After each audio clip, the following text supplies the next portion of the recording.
Magandang gabi po sa kanilang lahat. Ngayon po ay ating ipinagdiriwang ang ika-31 taong anibersaryo sa pagkapari ng lubhang kagalang-galang Roberto C. Malyari, D.D. Magsitayo po ang lahat para sa pasimula ng ating pagdiriwang at ating awitin ang panimulang awit.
Sa ngalan ng Ama, ng Anak, ng Espiritu Santo. Amen.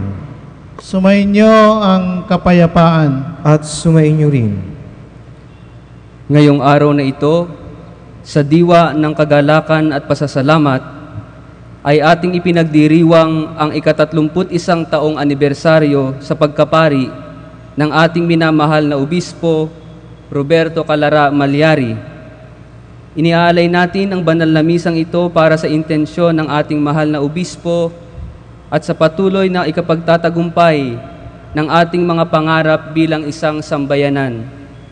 Samahan natin siya sa pagpapasalamat sa Diyos at dumulog tayo sa ating Panginoon upang patuloy niyang lingapin at pagpalain ang ating minamahal na pastol nang higit pa niyang magampanan ang ipinagkatiwala sa kanyang tungkulin, ang akayin tayo at dalhin sa landas ng kaligtasan.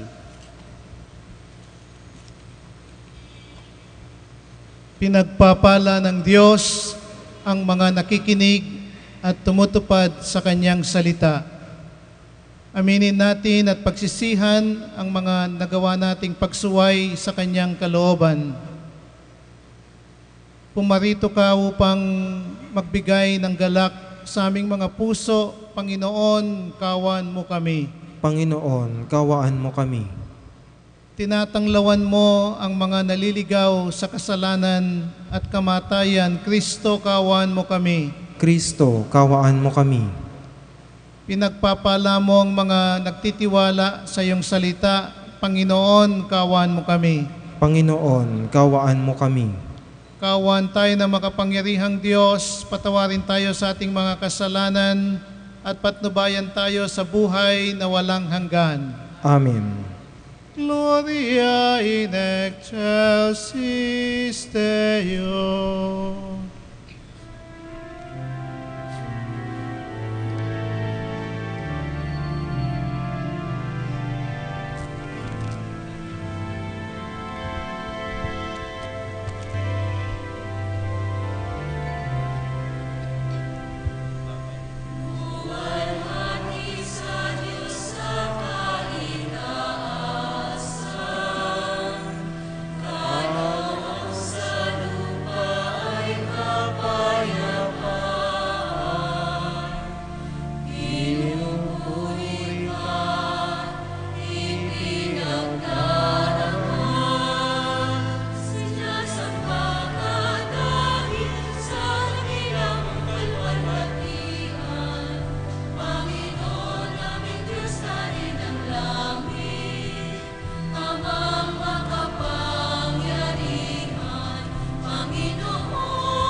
Manalangin tayo.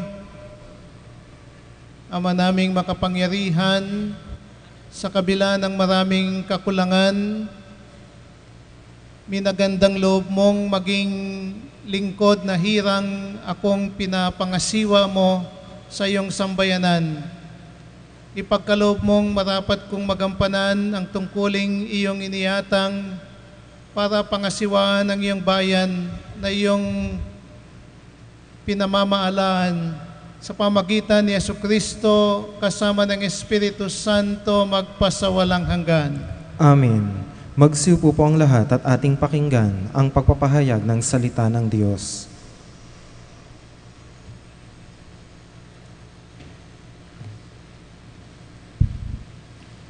Pagbasa mula sa aklat ni Propeta Daniel.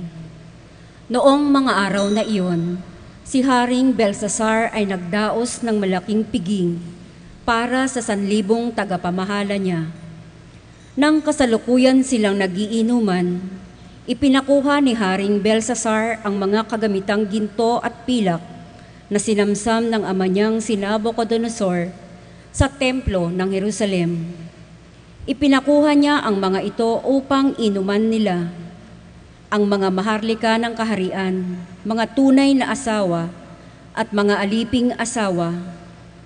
Ang mga kagamitang ginto at pilak na sinamsam sa templo ng Diyos ay dinala nga sa bulwagang pinagdarausan ng piging.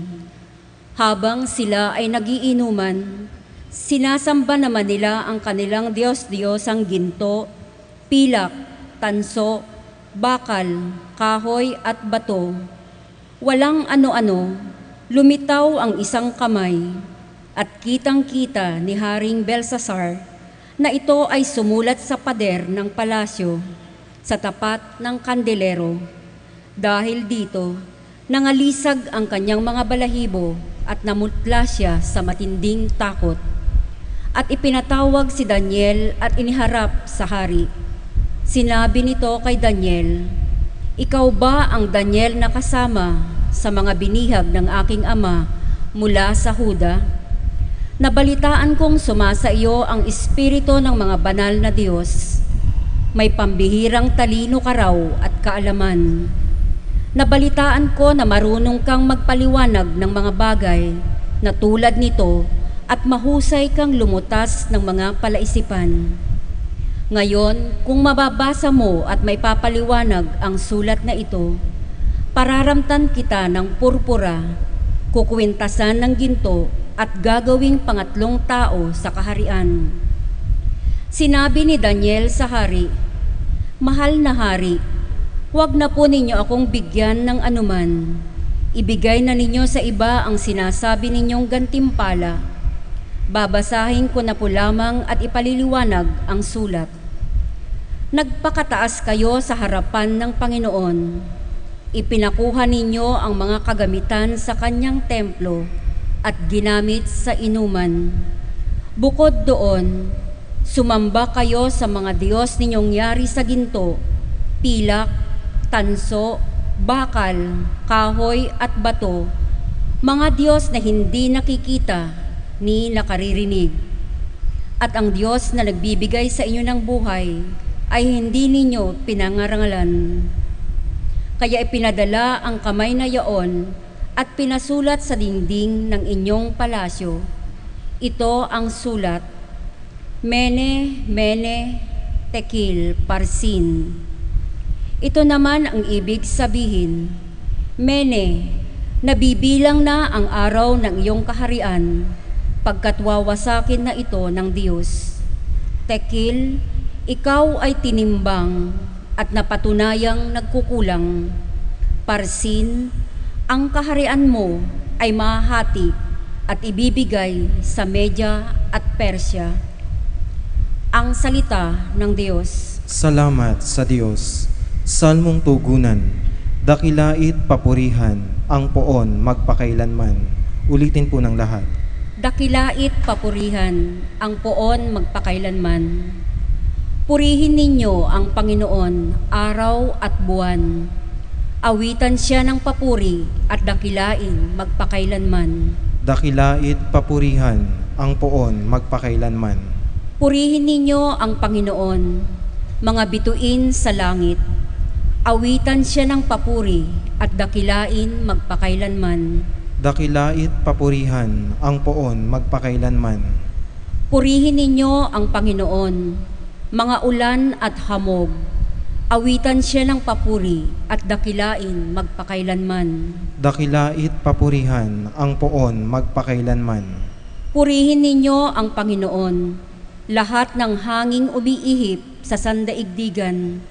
Awitan siya ng papuri at dakilain magpakailanman. Dakilait papurihan, ang poon magpakailanman. Purihin ninyo ang Panginoon, apoy at init. Awitan siya ng papuri at dakilain magpakailanman. Dakilait papurihan, ang poon magpakailanman. Purihin ninyo ang Panginoon, nakapapasong init at matinding lamig. Awitan siya ng papuri at dakilain magpakailanman. Dakilait papurihin, ang poon magpakailanman. Magsitayo po ang lahat bilang paggalang sa mabuting balita ng Panginoon.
Sumainyo ang Panginoon. At sumaiyo rin.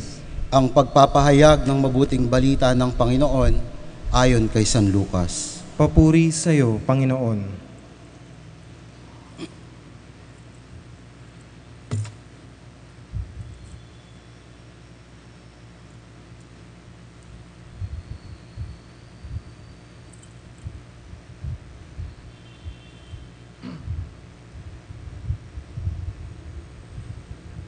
Noong panahong iyon, sinabi ni Jesus sa kanyang mga alagad, "Darakpin kayo't uusigin. Kayo'y dadalhin sa mga sinagoga upang litisin at ipabilanggo. At dahil sa akin ay ihaharap kayo sa mga hari at mga gobernador. Ito ang pagkakataon ninyo upang magpatotoo tungkol sa akin. Ipanatag ninyo ang inyong kalooban. Huwag kayong mababalisa tungkol sa pagtatanggol sa inyong sarili, sapagkat bibigyan ko kayo ng katalinuhan at ng pananalitang hindi kayang tutulan o pabulaanan ng sinuman sa inyong mga kaaway. Ipagkakanuno kayo ng inyong mga magulang, mga kapatid, mga kamag-anak, at mga kaibigan. At ipapapatay kayo at ipapapatay ang ilan sa inyo. Kapopotan kayo ng lahat dahil sa akin, ngunit hindi mawawala ni isang hibla ng inyong buhok. Sa inyong pagtitiis ay tatamuhin ninyo ang buhay na walang hanggan." Mga kapatid, ang mabuting balita ng ating kaligtasan. Pinupuri ka namin, Panginoong Hesukristo. Manatili po tayong nakatayo para sa pagbabasbas.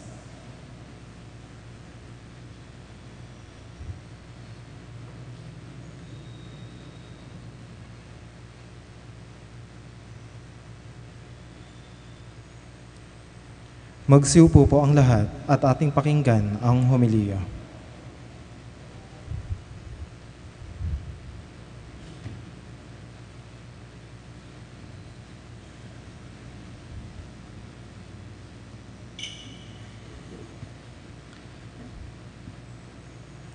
Ang ating pong pinakamamahal na pari na kasama natin ngayon sa ating pagdiriwang,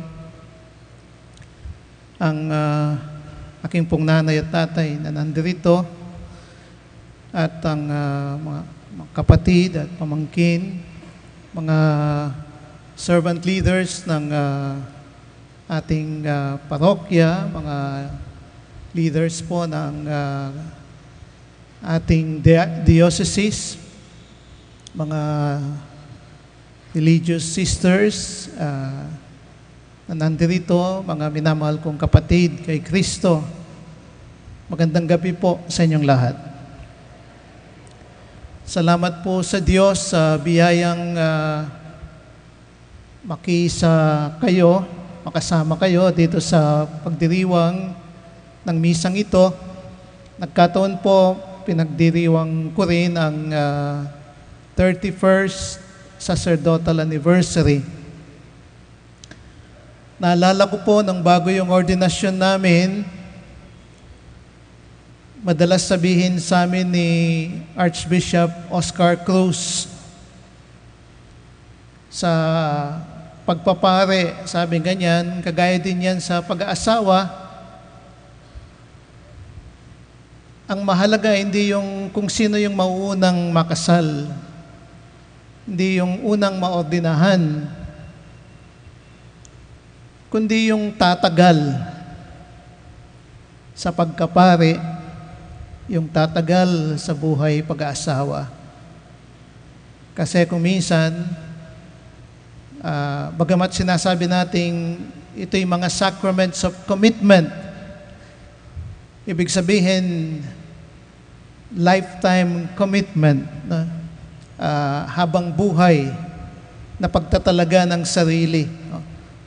Yung alam natin, madami yung hindi nakakatagal. Minsan, 1 taon pa lang, pumapalpak na at lumalabas na. Minsan, nakakabot ng 5 taon. Meron nga akong alam na 22 years na in the ministry, lumabas pa. Merong iba talagang more than 30 yung napilitang lumabas. Dahil nga, yun nga, yung bang napakahalaga dito sa bukasyon ng pagpapari, pag-aasawa, o whatever commitment we have to the Lord, yung perseverance. Perseverance. Will you last? Will you remain until the end? Ito yung mga katanungan. At alam natin, yung nakakapagod ding maglingkod. Minsan, kung pare-pareho yung ginagawa mo, yung nakakasawa, gano'n, yung bang, lalong-lalo na yung mga mag-asawa siguro, yung siyang nakikita, araw-araw, araw at gabi, bago matulog, gano'n, yung bang, yung pagkagising sa umaga, gano'n, yung bang, napakahalaga na maintindihan ko rin that even the grace to persevere is a grace of God. Grasya yung pagkapari, grasya din ang manatili sa pagkapari. At napakahalaga po nitong pagtitipon natin, sama-sama tayong nagdarasal. Thank you po sa lahat ng dasal na binibigay ninyo sa akin, lalong-lalo na sa misa natin. Kaya po pinagdadasal yung obispo kasi daw, at saka yung mga pari natin sa parokya, dapat sama nating pagdasal. Yung kagaya din daw po sa gera, yung kalaban, tinatarget po yung commander-in-chief. Kasi pag napatay na yung commander, mawawalan na ng loob yung mga sundalo na kasama niya at madaling maigupo. Maigupo. Kaya nga napakahalaga yung pagdarasal natin sa mga religious leaders din po natin. Ganon din po yung mga civil leaders natin, kaya mahalaga yung dasal natin. Sinasama natin si Mayora palagi, no, sa dasal natin, yung congressman natin, yung governor natin sa Nueva Ecija, vice governor, yung mga barangay captains natin na bagong halal lang, na ibang napakahalaga yung pagdarasal natin sa kanila so that they will remain faithful until the end. Yung isa pong palaging sinasabi din ni Padre Pio sa mga leaders, ito, sabi niya, kahit na daw magsulat tayo ng sa likod natin, sasabihin natin, do not follow me, I'm also lost. So if you are a leader and you are lost, you cannot tell your constituents na yung wag niyo akong sundin kasi naliligaw din ako. Kasi daw, kahit na naliligaw ka, dahil leader ka, people will still continue to follow you. Sasabihin niya, si Bishop nga, ganyan eh. So, yun din ang gagawin nila. So, si Mayora nga, ganyan. Si Father nga, ganyan eh. Yung bang, napakahalaga yung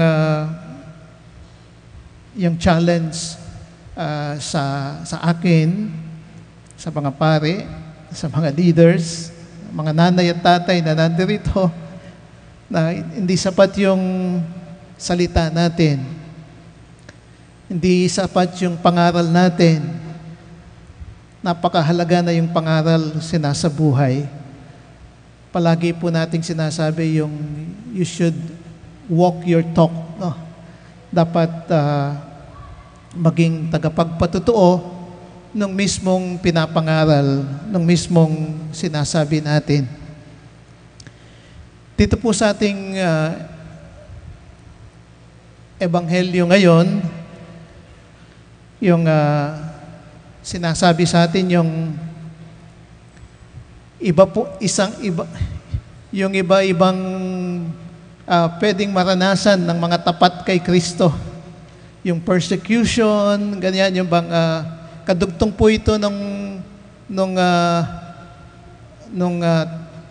ebanghelyo tungkol dun sa mararanasan natin yung lindol, yung gera, gano'n, yung iba't ibang pagkasira, gano'n, yung bang yung tanda ng end of the world, yung karanasan po sa Palo ngayon, yung bang sa Tacloban, yung earthquake at yung super typhoon, itong mga karanasan na ito, sa totoo lang, nararanasan din po natin yan sa tunay na buhay.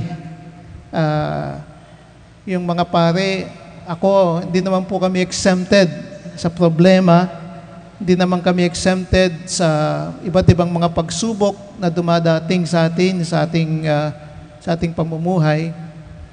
Pero yung assurance po sa atin, assurance sa lahat ng mga nananatiling tapat kay Jesus, ay hindi tayo pababayaan ng Diyos. No? That He will take care of us. And nothing to fear, nothing to be afraid of. Yung mga di tayo dapat matakot kasi nandyan ang Panginoon. He will walk with you. He will take care of you. He will protect you. Ganon yung bang yung ebanghelyo po natin is also like an assurance for me, parang pagbigay ng lakas ng loob, no, para magpatuloy. Kasi nga yung hamon ng ating pong ebanghelyo ngayon is perseverance, ano? Yung bang siguro ito lang po yung grasyang inihiling ko din sa inyo. You ask the Lord that He gives me the grace to persevere. Una, yung the grace to be faithful. Kasi posible pong posibleng yung externally I may seem to be good to you. Pwedeng pwede kong itago yung kasalanan na ginagawa ko. Ganon yung bang kasi yun ay it's only between God and me. Ganon yung bang pero yung dasal sana, yun nga yung bang may the Lord give me the grace to be faithful to Him. At kung papanong yung sinabi ko nung naordinahan ako, ibibigay ko yung buhay ko sa Kanya. Naalala ko yung nung naordinahan po ako, isa lang yung sinabi ko sa Thanksgiving message ko, sabi ko, salamat.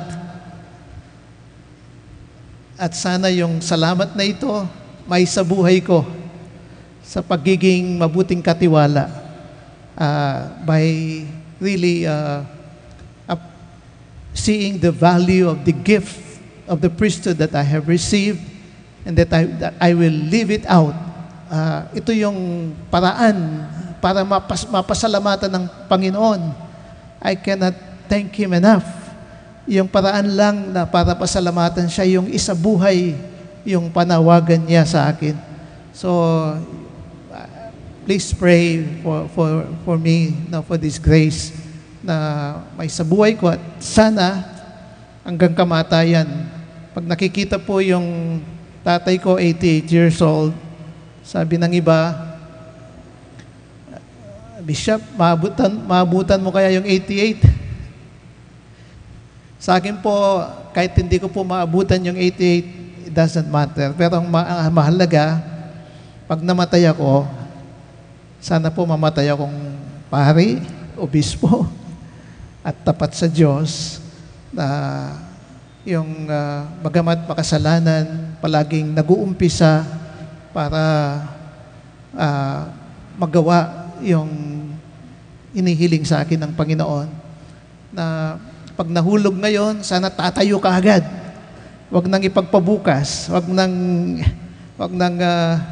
ito po palagi yung desire ko to, if I fall, may I stand immediately. No? Wag nang maghintay ng minuto o oras. No? Yung bang, the moment you realize that you have fallen, you stand up immediately. Wag nang umiyak ng matagal. Wag nang magtampo ng matagal sa Diyos. Wag nang sisihin ang ibang tao, kundi tumayo na kaagad para magumpisa ng maglingkod, magumpisa ng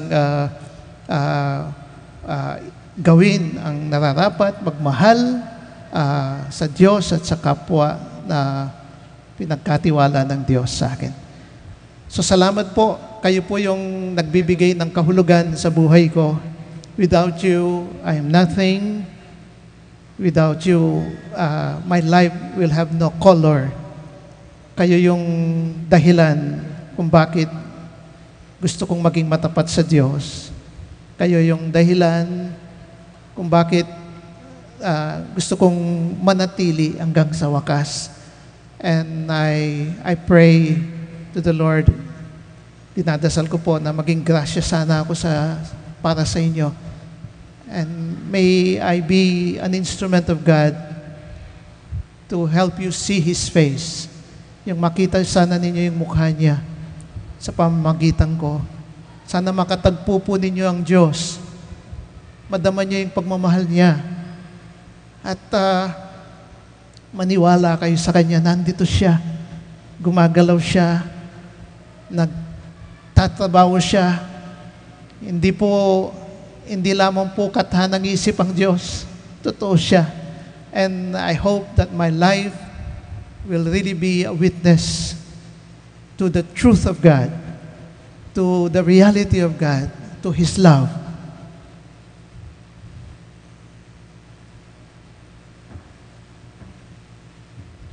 Magsitayo po ang lahat.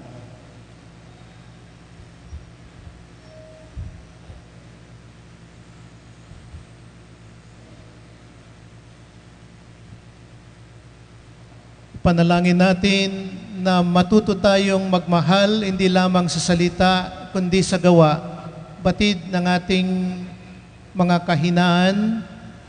Idalangin natin, Panginoon, turuan mo kaming makipagkapwa-tao. Ulitin po ng lahat. Panginoon, turuan mo kaming makipagkapwa-tao. Para sa ating inang simbahan, patuloy nawa niyang maipakita ang kanyang pag-ibig sa lahat. Makapaghatid nawa siya ng tunay na pagkakaisa at pagkalinga lalo't higit sa mga kabataan. Manalangin tayo.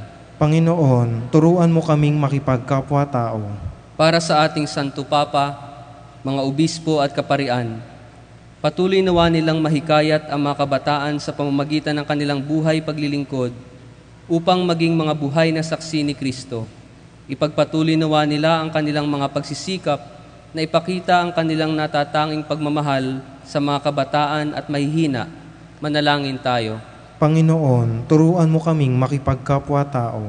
Para sa ating bansa at sa mga namumuno dito, maging kanlungan nawa ang ating bansa ng mga natatangi at mabubuting mamamayan na maghahatid ng pag-unlad at kapayapaan. Maging bukas palad nawa ang mga namumuno sa ating pamahalaan sa pangangailangan ng mga kapuspalad at aba. Manalangin tayo. Panginoon, turuan mo kaming makipagkapwa-tao. Para sa ating minamahal na Kura Paroko, ang lubhang kagalang-galang Roberto C. Malyari, na nagdiriwang ng kanyang 31 taong anibersaryo ng pagkapari. Biyayaan pa nawa siya ng Diyos ng malakas na kalusugan, malinaw na isip at pusong nakalaan sa paglilingkod sa Diyos at kapwa. Manalangin tayo. Panginoon, turuan mo kaming maging kapwa-tao.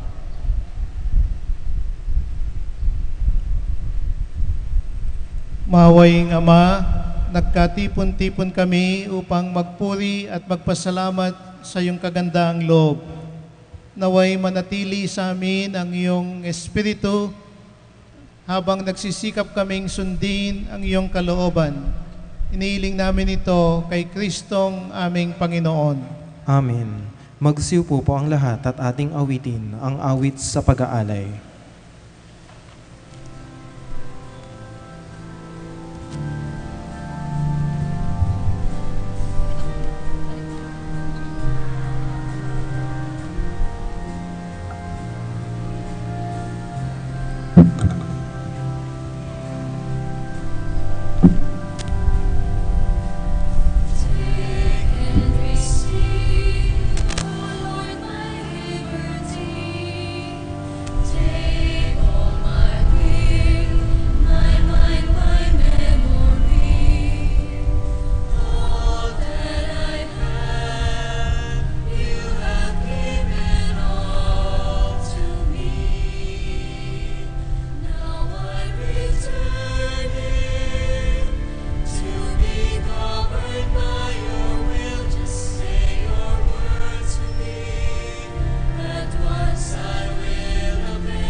Magsitayo po ang lahat.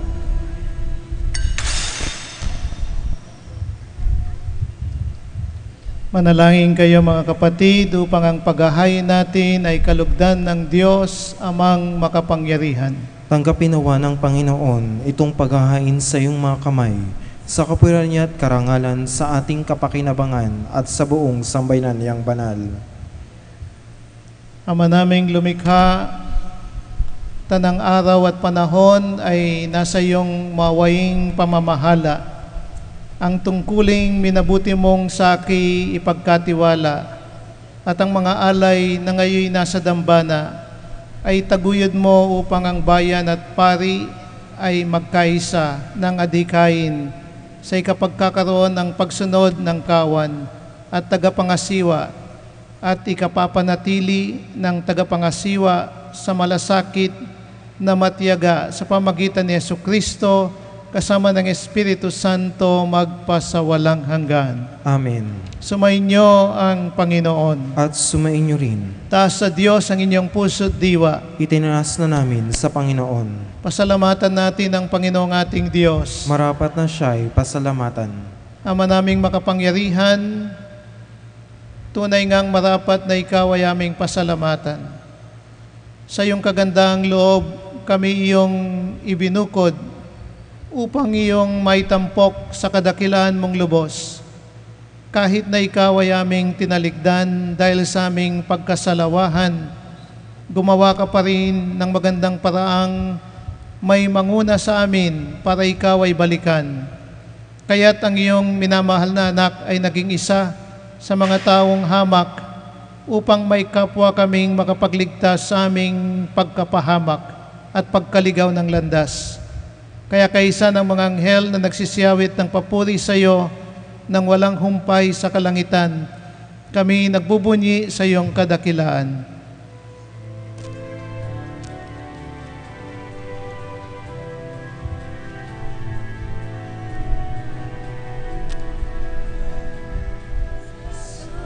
Santo, Santo, Santo, Panginoong Diyos, napupuno ang langit at lupa ng kadakilaan mo. Hosana, Hosana, Hosana sa kaitaasan. Hosana, Hosana, Hosana sa kaitaasan. Pinagpalang na paririto sa ngalan ng Panginoon. Hosana, Hosana, Hosana sa kaitaasan. Hosana, Hosana, Hosana sa kaitaasan. Magsiluhod po ang lahat. Ama naming banal, ikaw ang bukal ng tanang kabanalan. Kaya't sa pamagitan ng iyong Espiritu, gawin mong banal ang mga kaloob na ito upang para sa amin maging katawan at dugo ng aming Panginoong Jesucristo.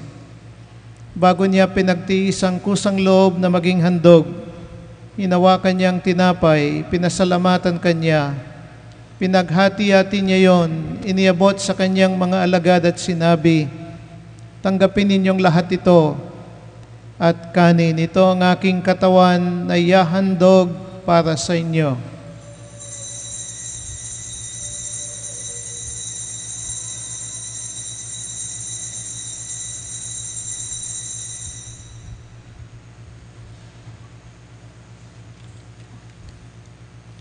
Gayun din naman, nung matapos ang hapunan, inawakan niya ang kalis, muli kanyang pinasalamatan, iniabot niya ang kalis sa kanyang mga alagad at sinabi, "Tanggapin ninyong lahat ito at inumin.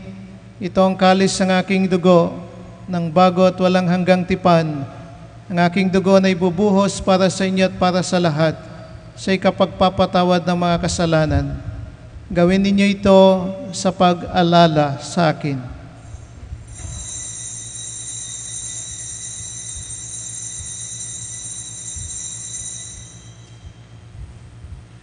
Magsitayo po ang lahat. Pagbunyi natin ang misteryo ng pananampalataya.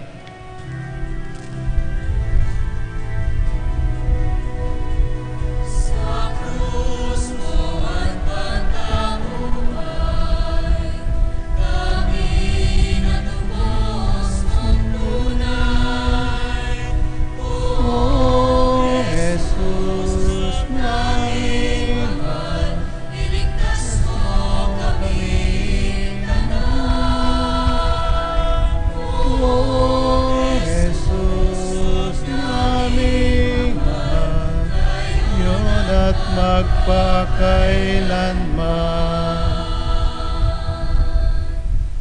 Ama, ginagawa namin ngayon ang pag-alala sa pagkamatay at muling pagkabuhay ng iyong anak. Kaya't inialay namin sa iyo ang tinapay na nagbibigay buhay at ang kalis na nagkakaloob ng kaligtasan. Kami nagpapasalamat dahil kami iyong minarapat na tumayo sa harap mo para maglingkod sa iyo. Sinasamo namin kaming magsasalo-salo sa katawan at dugo ni Kristo ay mabuklod sa pagkakaisa sa pamagitan ng Espiritu Santo.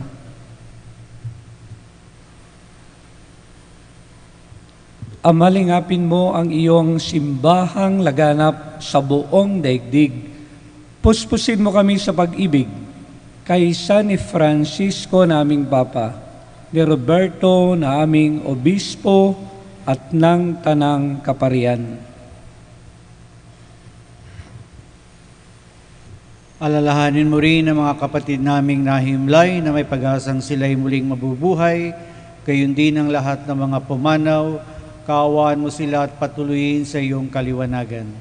Kaawaan mo at pagindapatin kaming lahat na makasalo sa iyong buhay na walang wakas, kaysa ng mahal na Birheng Maria, Ina ng Diyos, kaysa ng mga apostol, si San Jose, na aming patnubay at ang lahat ng mga banal na namuhay dito sa daigdig ng kalugod-lugod sa iyo. May pagdiwang nawa namin ang pagpupuri sa ikararangal mo sa pamamagitan ng iyong anak na aming Panginoong Hesukristo.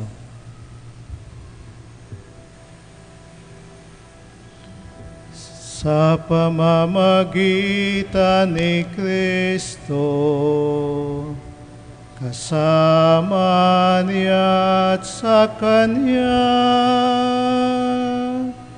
ang lahat ng parangal at papuri ay sa iyo, Diyos Amang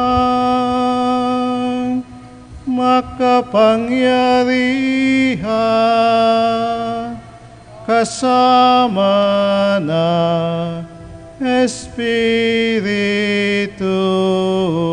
Santo, magpasawalang hanggan.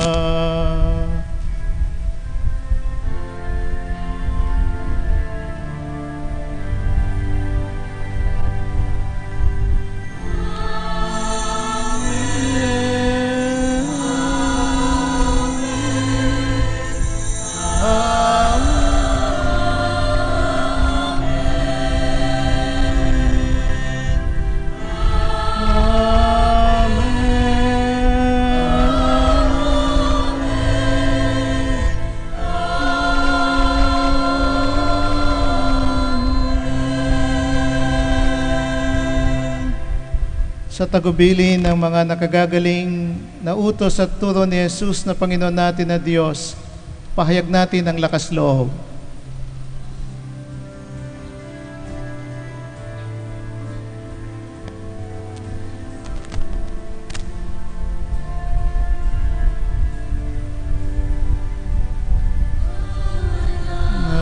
Amen. Sumasalangit ka. Sambahin ang ngalan mo, mapasamin ang kaharian mo, sundin ang loob mo, dito sa lupa para ng sa langit.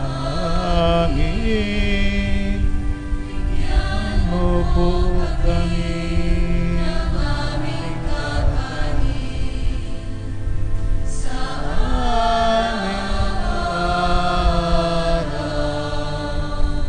at patawarin mo kami sa aming mga sala, pagpapatawad namin sa nagkakasala sa amin. Pagpapatawad kami, ipahintulot sa gusto at iadyan mo kami sa lahat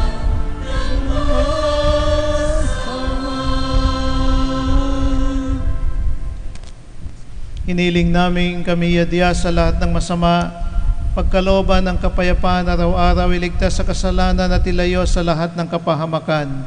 samantalang aming pinananabikan ng dakilang araw ng pagpapahayag ng tagapagligtas naming si Yesu Kristo.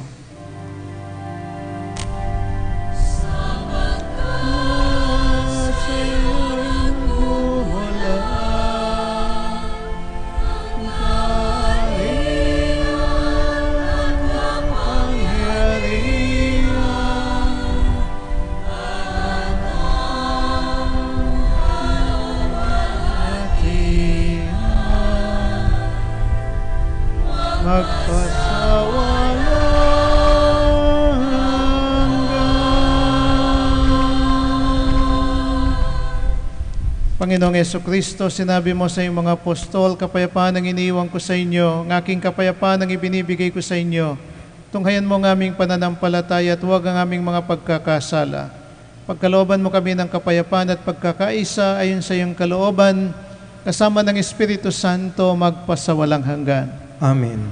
Kapayapaan ng Panginoon ay laging sumainyo. At sumainyo rin. Magbigayan po tayo at maghangad ng kapayapaan sa isa't isa.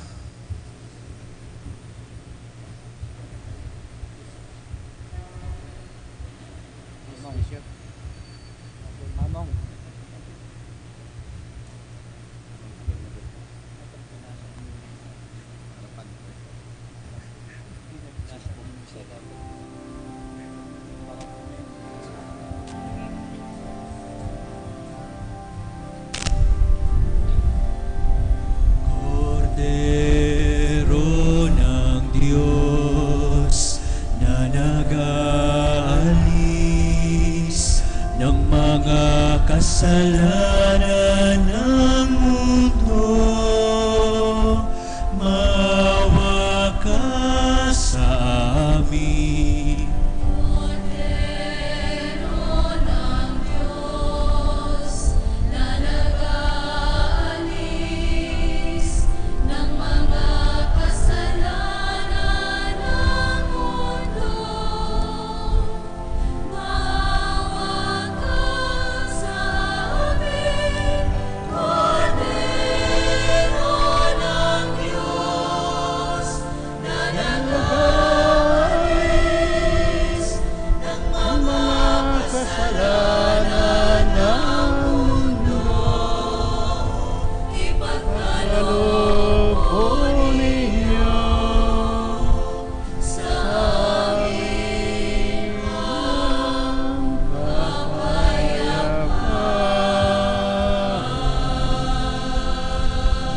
Magsiluhod po ang lahat.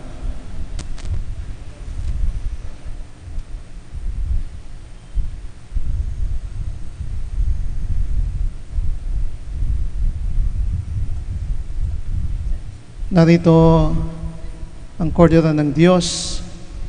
Narito siyang nag-aalis ng kasalanan ng sanlibutan. Mapalad tayong tinatawag sa kanyang banal na piging. Panginoon, hindi ako karapat-dapat na magpatuloy sa iyo, ngunit sa isang salita mo lamang ay gagaling na ako.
Magsitayo po ang lahat.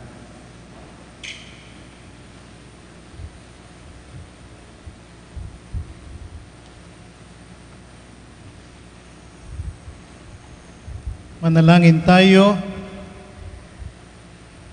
Ama naming mapagmahal, Ikaw ang pinagmumulan ng tanang kaganapan at kabutihan. Ipagkaloob mong sa pagsasalong ito sa banal na pakikinabang, ako'y magkaroon ng kakayahang ganapin ang ayon sa iyong kalooban at ituro ang katotohanan sa ikababatid at ikatutupad ng tanan sa aral na iyong bigay sa pamagitan ni Jesucristo kasama ng Espiritu Santo magpasawalang hanggan. Amen. Bago po yung uling pagbabasbas, gusto ko pong anyayahan kayo sa isang simpleng salusalo pagkatapos po ng ating pagdiriwang.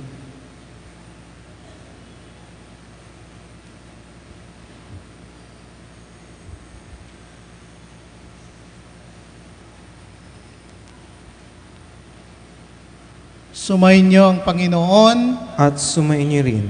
Yumuko kayo't hingin ang biyaya ng Diyos. Panginoon, tulutan mong kaming mga mananampalataya'y laging manabik na isabuhay ang misteryo ng Eukaristiyang aakay sa amin patungo sa bagong buhay. Inihiling namin ito sa ngalan ni Kristo ng aming Panginoon. Amen. Pagpalain kayo ng makapangyarihang Diyos, Ama, Anak at Espiritu Santo. Amen. Tapos Tapos na ng ang ating pagdiriwang, humayo kayong taglay ang kalinga at pag-ibig ng Diyos. Salamat sa Diyos.